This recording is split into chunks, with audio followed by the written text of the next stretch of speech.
Hey guys, it's Kim Lucky, and it is what I've decided to call Warrior Wednesday. Now I know everybody comes up with some fun little thing for their videos, but we are in the crunch time in our business. I don't know what business you're in, but if you're in real estate, you are in crunch time. You know, this is when a lot of things are happening. And what I've been hearing a lot this week when I'm talking to realtors and team leaders is, you know, this is the time when it's really, really easy to get caught up in all the actions and all the tasks that we have to do. And what's really on my heart this week for Warrior Wednesday is the idea of not letting your schedule get the best of you. And so I wanted to give you a couple of tips. Just these are from agents that I work with. This is stuff I do in my own life to help me stay on top of the stuff we need to do, because the reality is when you are an entrepreneur, when you are a business owner, it's really, really important that you are always planting the seeds of the business that you want to have next month and next year. The hardest thing to do when you are trying to perpetually keep business coming is some of those actions that aren't going to produce, you know, necessarily profit for you right now. They're the things that you do that you need to do next time. And one of my favorite expressions, you guys have heard it a million times. You've heard it, right? You fail to plan. If you fail to plan, then you plan to fail. But the thing is, hey, Dave Shaw and Heather and Jamie, there's tons of people on. I appreciate you guys joining me.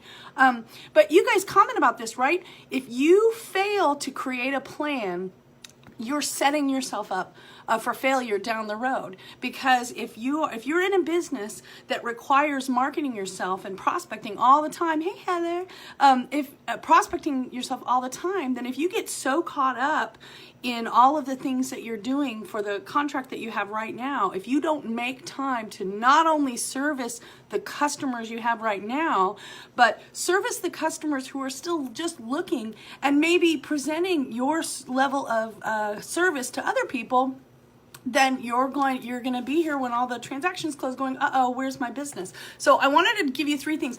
Now, listen, this is, of course, not a definitive list because there are a million things you can do. And the most important thing for you to know in terms of planning activities is that you can make a list and do all of them, as long it's more really about the habit, building habits that are right for you, that are right for your business, to keep you always looking forward. So here are 3.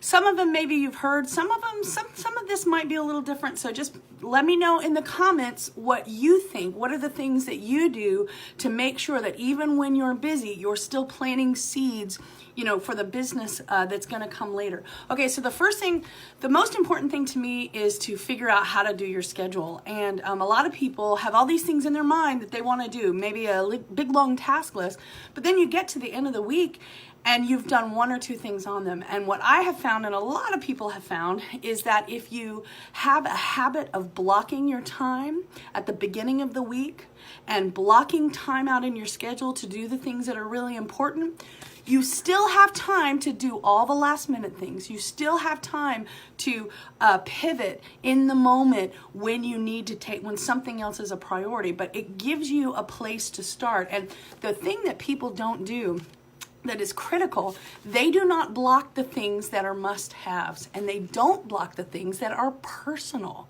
So when you go to block your work schedule, are you first of all putting the time you need to spend with your kids? You know, are you putting events that you're doing in the community or your church that you've committed to? Are you putting time with your significant other, time with your friends? Now, there's that old story, you know, you've heard it a million times. I won't go into it. It's about, you know, you've got this big vase, right? And you've got sand and you've got rocks. And if